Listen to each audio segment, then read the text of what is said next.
Hi hello नमस्कार. तर तुमचं अगदी मनापासून स्वागत आहे माझ्या यूट्यूब चॅनलमध्ये. तर सगळेजण कसे आहात? सगळेजण छान असाल अशीच अपेक्षा करते. तर आजचा व्हिडिओ मी असा बनवला आहे की आपण जेव्हा म्हणजे टेलर काम करतो तर तेव्हा आपल्याला जर समजा असे फॅन्सी वगैरे ब्लाऊज शिवायचे असतील किंवा ड्रेस शिवायचे असतील तर जे म्हणजे मिनिमम जे साहित्य लागतं ना, तर त्यासाठी मी हा व्हिडिओ बनवलेला आहे. तर बघा, आपण जेव्हा ब्लाऊज शिवतो त्याला डिझाईन करण्यासाठी बघा लेस तर पहिल्यांदा लागते. कारण लेस म्हणजे गळ्याला वगैरे लावल्यानंतरनं बाहीला लावल्यानंतरनं एक वेगळाच लूक येतो. तर इथं बघा मी ह्या लेस घेतल्या होत्या. तर याच्यामध्ये बघा वेगवेगळ्या रंगाच्या लेस आहेत. म्हणजे ब्लाऊज कोणत्याही कलरचा जरी आला ना तरी ह्या लेस त्याच्यामध्ये म्हणजे आपल्याला नाही का हे उपयोगी ठरतात. तर हे बघा, हे म्हणजे प्रत्येक कलर असलेली अशी रंगीबेरंगी एक लेस आहे आणि बाकी अशा वेगवेगळ्या कलरच्या बघा, जसं रेड आहे, भरपूर कलरच्या आहे त्याच्यामध्ये लेस. तर अशा प्रकारच्या लेस पण आपल्यापाशी पाहिजेत जर डिझायनर ब्लाऊज आपल्याला तयार करायचा असेल तर. त्याच्यानंतरनं बघा मी तुम्हाला दाखवते. तर पॅच दाखवते. माझ्याकडे काय थोडे जे पॅच आहेत ना ते दाखवते. तर पॅच लावल्यानंतरनं पण खूप छान. आणि पॅच बघा, पॅचला आपण जेव्हा चिटकवतो त्यासाठी असा एक हे पण पाहिजे आपल्याला चिकटवण्यासाठी. त्यानंतर ना हे बघा, माझ्याकडे हे गोल्डन कलरचे पॅच आहेत. किती सुंदर आहेत बघा. तर असे पॅच वगैरे लावल्यानंतर ब्लाऊजला एक वेगळाच लूक येतो आणि हे तर खूपच सुंदर आहेत बघा. तर हे बाहीला वगैरे लावल्यानंतर खूप छान दिसतात. तर पॅचवर्कचा ब्लाऊज तुम्ही घेतला ना तर नक्कीच तुमच्याकडे अशा प्रकारचे पॅच असतील ना तर तुमचे म्हणजे ब्लाऊजला एक वेगळाच हे येतो, लूक येतो. हे गोल गोल साईजमधले आहेत बघा पॅच. तर अशा प्रकारचे पॅच तुम्हीही ठेवा तुमच्याजवळ. म्हणजे जेणेकरून आहे ना, तुम्ही जर हे बघा, हे छोट्या कलरचे पॅच आहेत आणि छोट्या आकाराचे सॉरी.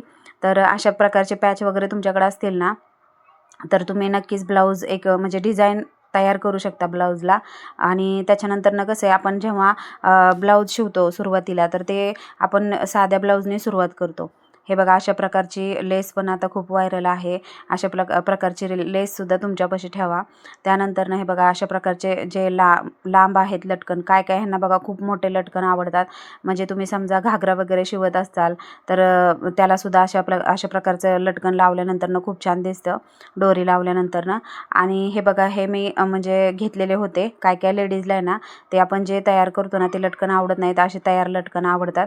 त्यामुळं मी हे असे लटकन पण घेऊन ठेवले होते. तर ह्याच्यामध्ये पण वेगवेगळ्या कलरचे आहेत. त्यानंतर गोल्डन कलरचे पण आहेत. तर अशा प्रकारचे लटकन तुम्ही तुमच्याजवळ नक्कीच ठेवा. आणि त्यामुळं कसे ब्लाऊजला एक वेगळा हे येतो. आणि म्हणजे जरी समजा ब्लाऊज साधा असेल ना तरी आपण ह्याला लेस लावून त्याच्यानंतर पॅच लावून शिवल्यानंतरनं बघा त्याला एक वेगळाच हे येतो, लूक येतो.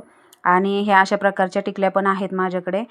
जेणेकरून आहे ना आपण ह्या टिकलीने सुद्धा खूप छान वर्क तयार करू शकतो. तर मी माझ्या नेटच्या ब्लाऊजला केलेलं आहे या टिकलीचं वर्क. तर खूप छान वाटत आहे ते पण. त्याच्यानंतर जे पॅच दाखवले ना त्याच्यातले तुम्ही कलरचे पॅच पण वापरू शकता. आणि टेलर काम म्हटल्यानंतर ना तर धागा तर आपल्याला पाहिजेलच आहे. पण काय काय होतं, काय काय वेळेस काय होतं, एखादा ब्लाऊज अर्जंट येतो आणि आपल्याकडे तो धागा नसतो, त्यासाठी आपल्याला जावं लागतं. मग तो वेळ वाचवण्यासाठी असा बॉक्स जर तुम्ही घेतला ना रीळचा तर तो वेळ तुमचा वाचेल आणि ब्लाऊज पण पटकन तुम्ही शिवून तयार करू शकता.